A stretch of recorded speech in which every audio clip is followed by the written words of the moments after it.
Hello નમસ્કાર મારા વાલા ગુજરાતીઓ, કેમ છો? Welcome to radio city joke studio. ને કાકા, હા, હવે કટોકટીના સમયમાં તમે સ્કૂટર લીધું? નથી લીધું લા, જૂનું છે અને એ પાછું મારું નથી. તો કોનું લઈ આયા? ખબર નહીં યાર, કોક મારી સાયકલ ચોરી ગયું ને સ્કૂટર મૂકી ગયું. હે? બોલ કેવું કહેવાય, હવે પેટ્રોલ મારે ભોગવવાનું, લાઈનમાં મારે ઊભું રહેવાનું. કેવો હોશિયાર ચોર હશે. અલા શું વાત કરો? આવા ટાઈમે સ્કૂટર મૂકી જવાય યાર. બાપરે બાપ. તું પરિસ્થિતિ વિચાર, અત્યારે લગનના ચાંદલામાં લોકો 5 લીટર પેટ્રોલ સ્વીકારે છે. હા, મને ખબર પડી. કર્મ કોઈને મૂકતું નથી. કેમ? કોરોનાના ટાઈમમાં પેટ્રોલ પંપ વાળા નવરા હતા, અત્યારે આપણને કરી દીધા. સાચી વાત છે. આ ઓક્સિજન, ગેસ, પેટ્રોલ, ડીઝલ બધા માટે વિદેશો પર નિર્ભર છે.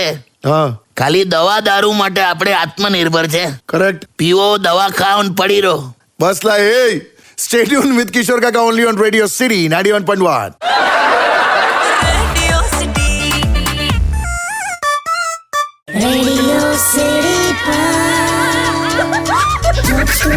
Joke Studio. વેલકમ બેક દોસ્તો. આ પેટ્રોલ ડીઝલના સંકટમાં કાકાની ત્યાં કોક સ્કૂટર મૂકી ગયું ને સાયકલ લઈ ગયું. સાયકલ ચોરી ગયું ને સ્કૂટર મૂકી ગયું. હા એમ. શું કરવાનું બોલા? અને એ જ સ્કૂટર લઈને હું નીકળ્યો. હા તો એક સિગ્નલ પર ઉભો રહ્યો. હા તો એક ભાઈ આમ ચાલતા ચાલતા જતા હતા. હા. તો અચાનક મારા સ્કૂટર ભાઈ ઉભા રહ્યા અને આમ આખા વળ્યા અને આમ વળીને સાયલેન્સર સૂંઘ્યું. હે? કેમ? મને નવાઈ લાગી. મેં કહ્યું કે આ શું કર્યું તમે? આ સાયલેન્સર સૂંઘ્યું? હા. તો કે પેટ્રોલની સુગંધ લીધી. કે બહુ દિવસથી અમીરીનો અહેસાસ નતો થયો ને, એ કરી લીધો. બોલો. હું તો કહું છું, આખું આ છે ને પેટ્રોલ ડીઝલનું આખું જે વિતરણ છે ને, હા. આની આખી વ્યવસ્થા બુટલેગરોને સોંપી દેવાય. બુટલેગરો ને? હવલા સોલિડ નેટવર્ક હોય છે આ લોકોનું. એમ? ઘેર ઘેર માંગો એટલું પહોંચાડી દે. બસ લા હવે. આજે સાંજે એક પાર્ટીમાં જવાનો છું, તું જોજે સોટ્ટા જોજે આપડા. કેમ, નવા કપડા કરે? કપડાનું મહત્વ નહીં, તો પરફ્યુમની જગ્યાએ પેટ્રોલ છાંટીને જઈશ. હે? તું જોજે સૂંઘવા માટે જે ભીડ થશે ને મારી આજુબાજુમાં. આહા. બસ લા કાકા, એટલું બધું નથી લા. સ્ટે ટ્યુન વિથ કિશોર કાકા only on radio city 91.1. Radio City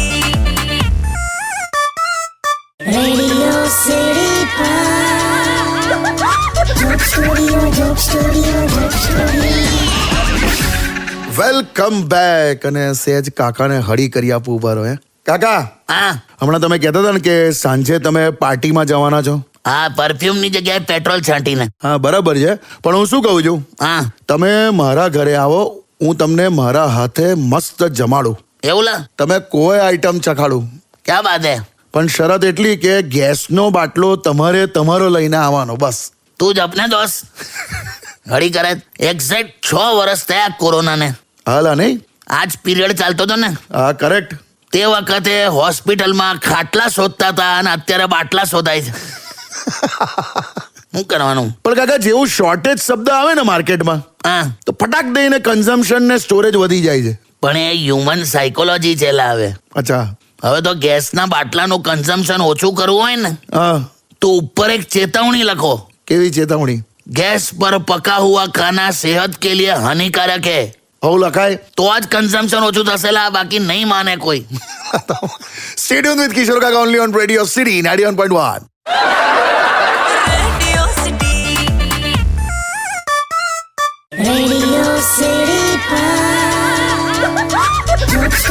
Joke Studio.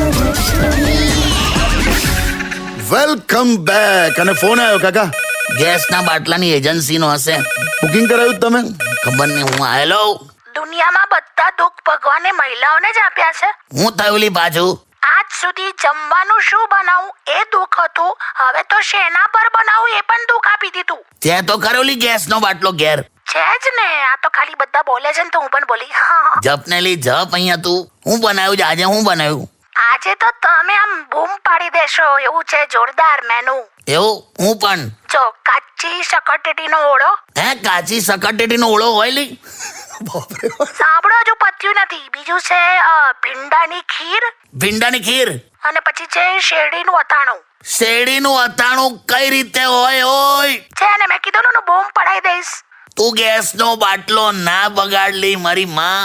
અરે વેરાયટી. ના કહેવાય અને વેરાયટી. શું યાર, લા કાકા કેમ રડું થઈ ગયા તમે? તા જોલા વચ્ચે સરગવાની સિંગો નથી તો કઢીમાં એણે લીમડાના દાંતણ નાખ્યા. બોલ. શું વાત કરે? પણ એ તો હવે તમને કઢીમાંથી લાકડી ચૂસવા જોઈએ છે એટલા માટે. હા, પણ તે દાંતણ ના હોય લી.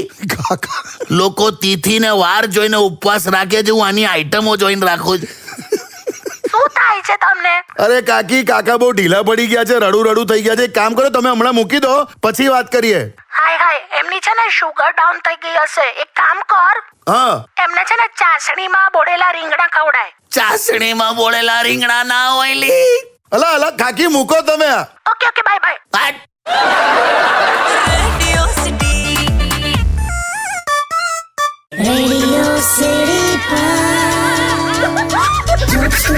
Joke Studio. Welcome back. કાકા હા, આ વોરની સ્થિતિ વધતી જ જાય છે. 36મો દિવસ છે આજે. શું કરીશું? શું કરવાના આપણે તો? શું કરવાનું? તમને ખબર છે સૌથી વધારે હથિયાર કોની પાસે છે? ભારતીય મીડિયા પાસે છે. દિવસ રાત ફોડ જ કરે છે પણ પત્તા જ નહીં. પાછા પૂછે એવા લોકોને ને કેવું બોલે હા કે ભાઈ આ તો હજુ વધવાનું છે, અમે દુનિયા જોઈ છે. એટલે આ દુનિયા જોવા માટે પાસપોર્ટ જોઈએ, તારી પાસે બેંકમાં આપવા કેવાયસી ના ડોક્યુમેન્ટ નહીં.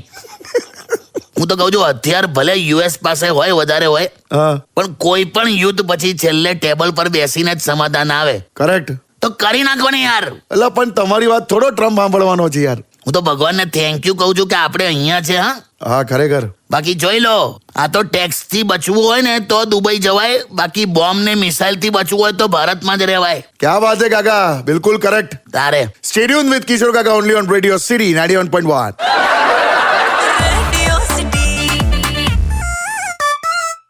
Radio City Joke Studio. Welcome back. અને ફરી ફોન આવ્યો કાકા. લાય હેલો. હા જીજુ, કેવું છે? શું કહે છે ભાઈબાન? મેં જીજુ એક વસ્તુ તમને કહેવા માંગુ છું. હા બોલ. મેં આટલા વર્ષો મારી રીતે બહુ પ્રયત્ન કર્યા, હવે જીજુ તમે શીખવાડો હું કઈ રીતે પ્રપોઝ કરું. અલા યુદ્ધના માહોલમાં આના પ્રશ્નો જ બધા અલગ છે નહીં? બોલો ને જીજુ, મેં કંટાળ્યો યાર હવે. કાકા એકાદ તો કહો યાર. બે મને ક્યાં આવે? કોને કોક. જો તું છે ને છોકરીને એમ કે હા જીજુ બોલો. કે તમે મને કોઈ લોન આપી હતી, એટલે એવું કહેશે કે ના રે કેમ, પછી તારે કહેવાનું તો પછી તમારામાં મારું ઇન્ટરેસ્ટ કેમ વધતું જઈ રહ્યું છે? વાહ કાકા વાહ. હા જીજુ, ખરેખર જોરદાર હા, હે ને?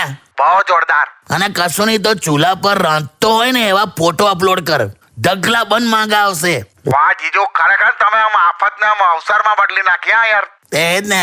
આમ મેં મૂકું છું, મને પહેલા પતાવા દો. ચલો છે ને, જોરદાર હાલ દીધું ને. જોરદાર. હા કાકા, આમ તમારી ઉંમર થઈ ગઈ છે પણ એમાં કેવું છે, હા આ ન્યૂઝપેપર વાળા આપણને આ ઉંમરે પણ આશાવાદી બનાવી દે છે. કેમ ન્યૂઝપેપર વાળા કઈ રીતે? જો ને કોક ને કોક પાના પર રોજ છપાય છે હું કે 2 છોકરીની માં પ્રેમી સાથે ફરાર. નહીં આવતું 2 છોકરાની માં પ્રેમી સાથે ભાગી ગઈ આવે તો છે. એટલે પછી આપણને બસ લાય. Stay tuned with Kishore Kaka only on Radio City 91.1.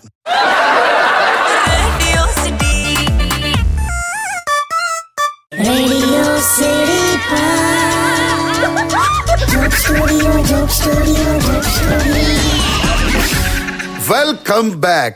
કાકા આ ભાઈ યુટ્યુબના કમેન્ટ સેક્શનમાં બલ્લુ34 એવું યુઝર નેમ છે, અને એ ભાઈ તમને પૂછે છે કે કાકા વેકેશનમાં કેવું ચાલે છે ગરમીમાં? હું કવલા ભાઈ કાકા તો રિટાયરમેન્ટ પછી વેકેશન પર જ છે. ભાઈ તમને એવું લાગે કેમ? તું જુવાન છે એટલે તારા માટે શું હોય? શું? નોકરી અને ટ્રાફિક પછી બચેલો સમય એ તમારું જીવન. નોકરી અને ટ્રાફિક પછી બચેલો, હા કરેક્ટ. અમારે અલગ હોય.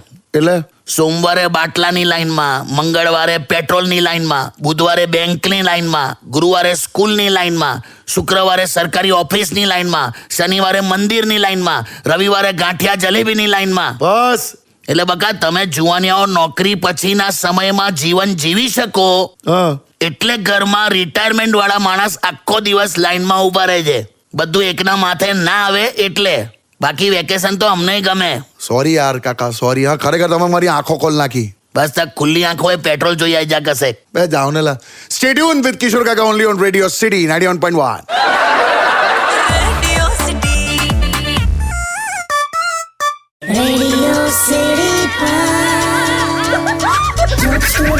Joke Studio, Joke Studio. Welcome back કાકા. હા સતત પેપરમાં, ન્યૂઝમાં, સોશિયલ મીડિયા પર આવે છે કે અફવાઓ પર ધ્યાન ના આપશો, બધી સિચ્યુએશન કંટ્રોલમાં છે, પણ તોય કશું નહીં લા, આ વસ્તુ પર જ ધ્યાન નહીં આપતા. શું કરવાનું પણ આમાં કેવું છે બકા, ગ્રાઉન્ડ રિયાલિટી તોય બહુ અલગ છે. એમ? કાલે કોઈ એવી અફવા ફેલાવે ને કે ભાઈ હવે હવામાં ઓક્સિજન ઘટી રહ્યો છે, હા, તો લોકો જોર જોરથી શ્વાસ લેવાનું ચાલુ કરી દે. પણ એ હવે હ્યુમન ટેન્ડન્સી છે લા. કરેક્ટ. રિયાલિટીમાં અત્યારે બે જ જગ્યાએ લાઈન છે, હા, એક ધુરંધરમાં અને બીજું સિલિન્ડરમાં. ધુરંધરમાં લાઈન છે એ વિરોધ પક્ષ નથી માની રહ્યું, અને સિલિન્ડરમાં લાઈન છે એ સત્તા પક્ષ નથી માની રહ્યું. લાયા. એટલે આપણે આપણી રીતે સગવડો કરવાની છે. Correct. Stay tune with radio city 91.1. Radio city joke સ્ટુડિયોમાં કિશોર કાકાને સાંભળવા માટે બેલ આઇકોન દબાવો, સબસ્ક્રાઇબ કરો રેડિયો સિટી ઇન્ડિયાની યુટ્યુબ ચેનલ, અને રેડિયો સિટી ગુજરાતીના ફેસબુક પેજ અને ઇન્સ્ટા પેજને હમણાં જ ફોલો કરો. રેડિયો